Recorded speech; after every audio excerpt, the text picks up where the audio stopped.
Good afternoon. Welcome to our second Sunday afternoon program at 2 o'clock. We're glad to have you on Zoom and a couple of people in the audience, so we're real happy about that. Today we have Juleanna Fuller, who is going to relate to us her thesis project for a fine arts degree, right? Yes, ma'am. At A&M Corpus Christi. Yes. So we're delighted to see so many really beautiful pieces here, and we'll turn it over to Juleanna to tell us about it. Perfect. Thank you. Hi, everyone. As she said, my name is Juleanna, and I recently in December just graduated from A&M Corpus Christi with my Bachelor of Fine Arts degree. And today I kind of wanted to talk about, I know the exhibition is what I'm going to call it. I don't know. The program that's in the History Center is kind of spotlight is quilts and pandemics. And so I created this BFA thesis exhibition during a pandemic. And so I am going to touch on that today, but I first kind of wanted to start out with my background in quilting. And so my grandmother, Joy Fuller, she's here today. She'll kind of be helping me. Her and my aunts were kind of my first exposure. I count as my first exposure to the arts. We have pictures of me when I was little, sitting on my grandma's lap and messing with the sewing machine and wanting to be kind of in all the action. And so I've quilted kind of throughout my years and been in different quilt shows and created different pieces with my grandmother and aunts, and had never really thought of that as kind of a main medium for me to work in as a professional art degree. So I went to school for art and dabbled, was blessed to be able to kind of go across multiple different mediums. Ceramics and painting and sculpture kind of is where I fell into. And went back and forth and fell in love with metal foundry and all kinds of different mediums. And then the pandemic happened, and it was my second to last semester, I think, when it first hit, and kind of things changed very, very quickly. And I lost access to all of the norms. I had went to school now when I graduated for 7 years. And so all of those norms that I had just created and been a part of in the community, all of a sudden, in a blink of an eye, were taken away.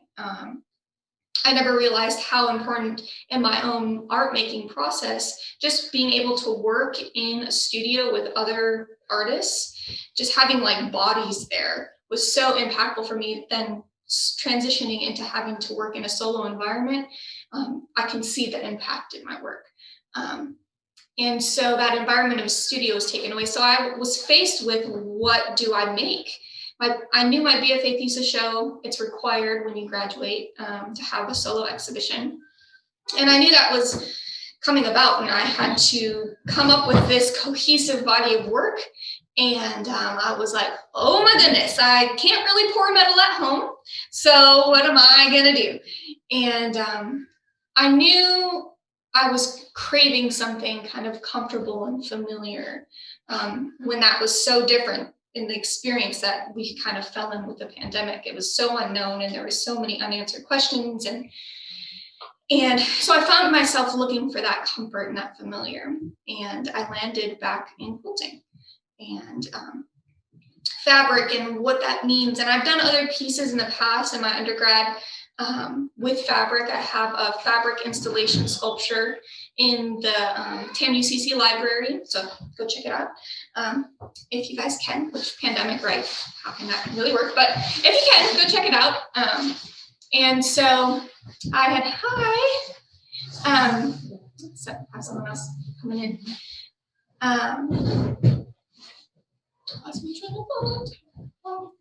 Okay.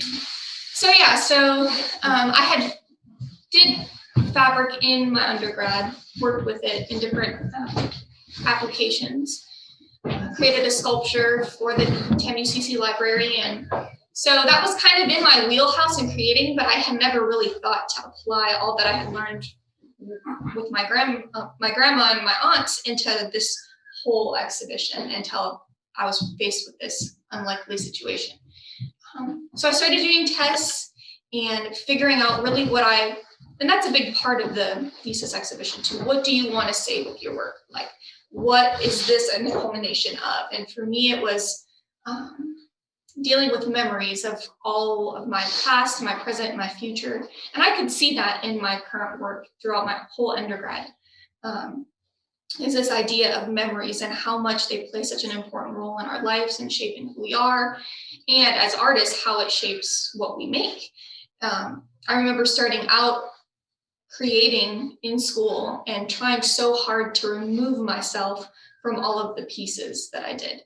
And because I was like, I don't want to get so personal about my work. That's saying a lot about me, and I don't want to share that with everybody. And that did not work. It was a bunch of hooey. And I ended up going the complete opposite. And really, I felt like this show was me opening up myself and really expressing things that were very personal to me, and through my experiences and how that made me the artist who I am. And so let me check my bullet points and see how I got them for everything. I kind of wanted to share a little bit about each piece and my process, and how I took the uncertainty and the unexpected changes that we were going through the pandemic and applied those to the quilts and my process and my making. And so each piece was representative either of a person or a specific memory from my past or my present, and my hopeful future, which is this one here, and how I could encompass that into one quilt. How could I pull that memory out and give you almost a snapshot or a still in life and time of that memory or that person. One thing I'd like to note about my process is I didn't ever start out with a pattern. And I felt like that was one way that I could take what I've learned from quilting and what I could take that I learned from my schooling, which were in general very different, and put that into one piece. Kind of straying away in the aspects of what I thought of as traditional quilt making, but still paying homage to something that was so important to me. And so there was no pattern, there was no pre-planning. We often do in quilting, we lay out all the things, we have our pattern, we cut all the right sizes, and nothing was pre-planned. And so like with this piece here, I started, and most all of these fabrics were from my own personal collection that I had collected over the years. And so I had this fabric here, and I got that. And as I was working and as I was creating and pairing it with other colors, that's really when I let that kind of take hold. And what did this remind me of? And this one specifically, my Auntie Kathy, she always, I remember when I was younger, we had lived in her house for a while, and everything was like 80s floral, and it just like all her dresses and her hair, if you're watching it, Kathy, and even today, like when I go and I visit her, just those kind of memories flow back from the motif and the crystal and all the things 80s. And so I remember her wearing these 80s floral dresses all the time. And I just, when I was little, I was like, oh, I just love that. So festive. And so I had gotten this, and as I was creating colors, memories of me being in her house and around her, and all those sweet times that we had together kind of came back. And so this quilt is actually, the name of it is KMM, and those are her initials. And you kind of see that throughout other quilts. Their names are usually just either initials, or some of them are named as numbers. This one over here, if we'll pan on over here, is images on here are of my grandmother's house, my dad's childhood house. That was actually they just sold it not too long ago. And I have really strong, many, many memories in this house. And one other thing that I really enjoyed about the program that was in at TMUCC is very interdisciplinary, which, right, undergrad, you're trying to figure out what you want to do. That's part of it. But in my BFA show, I was able to incorporate printmaking, which is another love of mine. I love printmaking, and being able to incorporate printmaking onto fabric was something that kind of in my last semester was like, oh, I love this. This is so cool. And the history that fabric has in general has such a deep-rooted history, and printmaking has such a deep-rooted history. To be able to combine those two together into one piece was something that was really important to me. And so this is done by a lithography process where we etch images on these big sandstones. And then you put them, traditionally it's paper, but I liked to do, with some guidance from my instructor, fabric. So you put it through this big old press and it presses it and you get this image. And so I did this and made references to other pieces that I had and other experiences. These are yo-yos, fabric yo-yos that were imprinted on fellow quilters. And so I imprinted those on here. For one of my other projects, the one that's in the library, my grandmother and my aunts helped me make hundreds of yo-yos, and it's all over it. And so I have many memories of making lots of yo-yos. So I wanted to incorporate that here. And this was one panel that I had created, and then working off of it, just the colors that kind of reminded me floral. We always did gardens at my grandmother's house. And so that was kind of this process. And as I was creating and as I was stuck at home making during the pandemic, I was like, how can I keep this new? How can I keep this exciting when I'm stuck in the same environment creating, which is so different for me than I usually had. And so it's kind of maybe hard to pan over here. I don't know if you can. I can also move it and pick it up. You can just move it. Yeah, move it. I'll move it. I'll just pick it up. So there's this piece that I have here. I don't know if you want.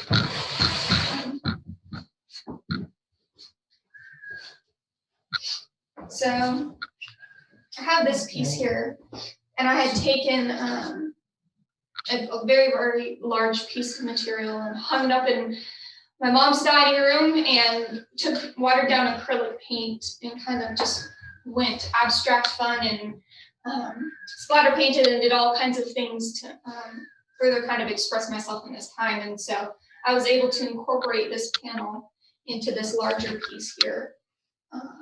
And so, yeah, it was important to me to not get stuck in a creative funk during all of this. And I felt like that could easily happen in this time. And so this is one way for me to further express myself in this kind of body of work.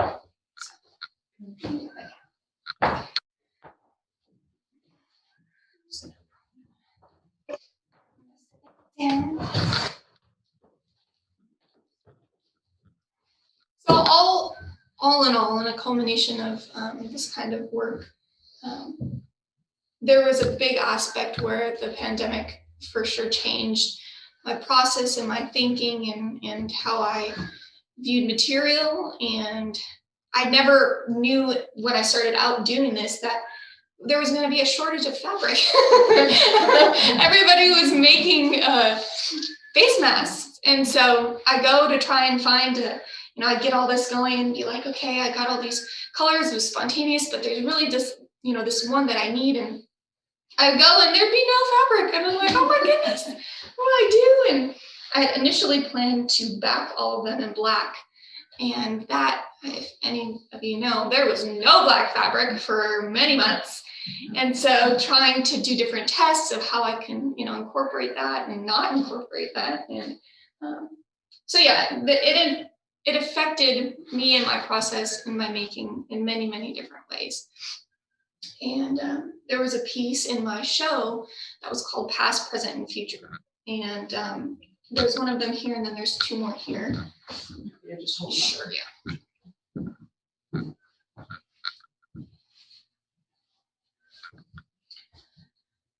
There's that one. So this was my past, and this was my present. And then this back one back here is my future. My future self as a creator, as a maker.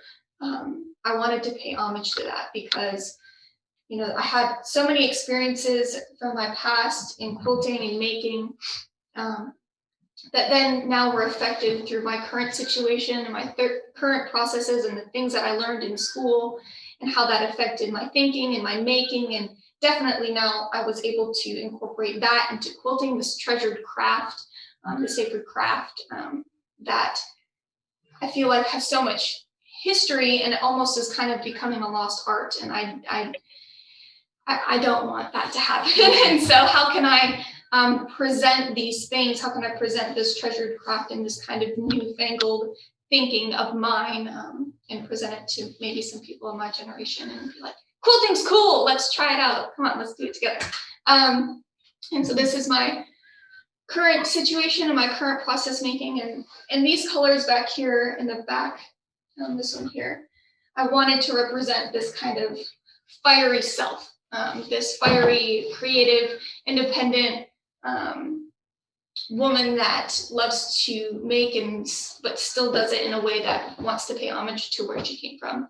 And so that is representative of this piece back here. And there's some other pieces that I have here. There's this piece. It's longer. It has fabric that was part of a larger quilt that I had done and had in a quilt show a number of years ago, that my grandma's sister, my Auntie June, gave to me. And then there's this last piece here. Tags in my mask. This piece here that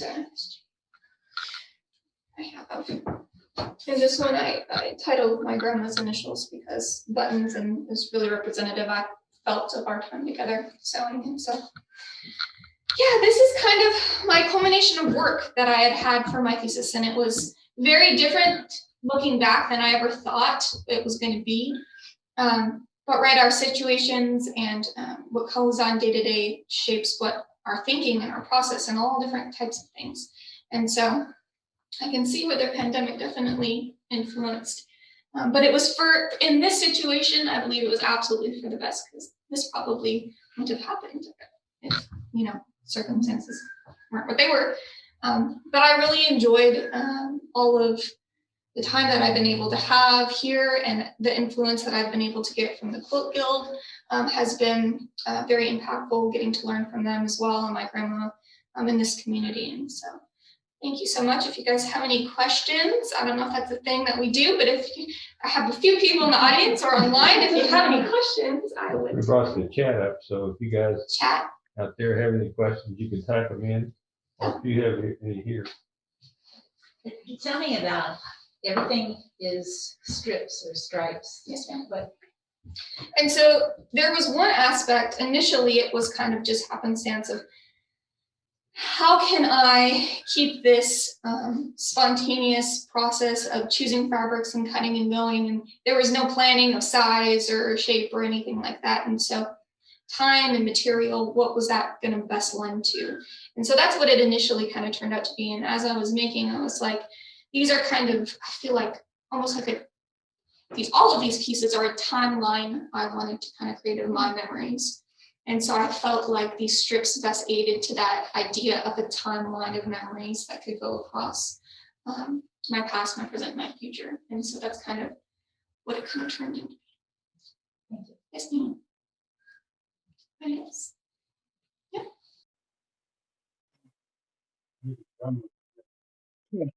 Punch up the top right corner, top right corner. Just say leave. Leave. And just hit that. And do that.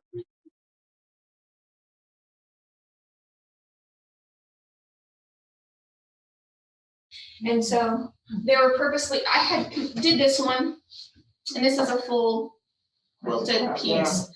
And I was like, I liked this. I like what this is telling, and I like the story that this is telling. And I made one that was unfinished. And I kind of felt that it almost more represented what I wanted to tell, more the rough cut taking out of my personal timeline than this finished piece that was this finished memory. Because as time goes on, our memories are fleeting and they're changing, and new ones are coming and old ones are fading. You can take them all, one quilt all together. Right? I could sew them all together and make one big thing. Make some big squares. Right? Yeah. And who knows, as time goes on, I may get the desire to quilt one of these completely and have it. But right now they were just intended to be as they were, or as they are. I could see doing that too when we're doing like the 2.5-inch strips thing. Yeah. You know, Yeah. you buy them that way now, and Yeah. why not just sew them all together and then go back and cut them in different Yeah. shapes? I thought too, like jelly roll is Yeah, what I that's thought a How does lot. that work? That word is what I thought a lot when I was making it. Like, these are kind of round. Jelly roll, but Yeah, but that's, I mean, that piece there is gorgeous. I think the colors in that. this one is titled My Dad's Initials, GSF. Because him and I loved arcades and loved gaming, Mhm. doing stuff, and Okay, so that- these always represented like Yeah, a little. yeah. Yeah, so when I was making it, that's kind of the feeling that I got and the memories that I got from that. Sure. Are those Yeah. strips, are they sewed together? Is that how you They are. make them? Mhm. So the back here, Mhm. And she's got pretty good 1/4 inches there too. Yeah, that's what I'm looking at, those orange strips, especially over there, Yeah. nice and straight. thank you. I was taught well. So is there another method of doing the pictures on the, what do you call it, where you put the pictures on the top? Yeah, you can. There's the lithography process really aids to doing. This was photo lithography, Mhm. and so I was actually able to take a photo that I took and use that photo and render it on here. Mhm. This so we laid this image on the stone and we etch. It's called etching. Essentially, it's you use different chemicals and it etches into the stone very fine layer, so it leaves an impression on the stone. And so that's what this image was here. And the stone acts as like a resist method. So the whole basis on it is oil and water don't mix, and so it's resist. And so we take a very oily substance. So you could take, I think on one of them I used spray paint. We did, and something's very oily. So we used ink, Mhm. and I did it like a stamp for the yo-yos. So I dipped those in and did that. And so you wet the paper and you wet the stone when you apply it. And so then those don't resist, that resists. And that's how you get this impression. So this is string that I laid onto the stone. And then I took it's an oily crayon and I colored and did this against the string. So this was the resist and then this was the fill. And so it's quite processy, but the stone lithography aided best to what I was doing. But there's many different processes that you can do to get images onto fabric. I found in regards to printmaking, we do a lot of carving. So you take MDF and it's like wood block carving. They have linoleum sheets that you can buy and you can carve into it and you put ink on it and you can roll it up. And oftentimes you see t-shirts and they'll have that screen printed. So there's many different ways. This was just for the process I was doing, lithography for photo. This was the best to get the clearest image. That's one reason why. So what's the aging, I can't think of the word, how will this last over time, I guess? So this, I mean, I hadn't washed this after, and I probably wouldn't recommend like putting it in a washing machine. So this would be more of what we call wall hanging, rather than like a lap quilt or something like. If you were to turn it into that over time, but the ink that we used holds up very well over time. It shouldn't, unless you put it in the sun, right? It shouldn't fade very much. So on fabric, because you said, you know, usually it's a process you do on paper, Yes. so it does well on fabric. Yes, and it's an oil-based ink, and so it should stay. It almost essentially dyes the fabric, Okay. and so it should stay quite well. From my experience. From my experience. Yes, Yeah. time will tell. Yeah. Who knows? 50 years will come back. It can still- But I love that aspect of fabric because it does last so long, and that's part of the historic part of this that I love so much doing. But, yeah. Thanks everybody for coming. I really appreciate the opportunity. If we're still on live. Hi, thank you very much for listening. We're recording, so that. Oh, recording. Great. It'll be on the Best of both internet worlds. video. Okay. So say goodbye. Bye. Thank you.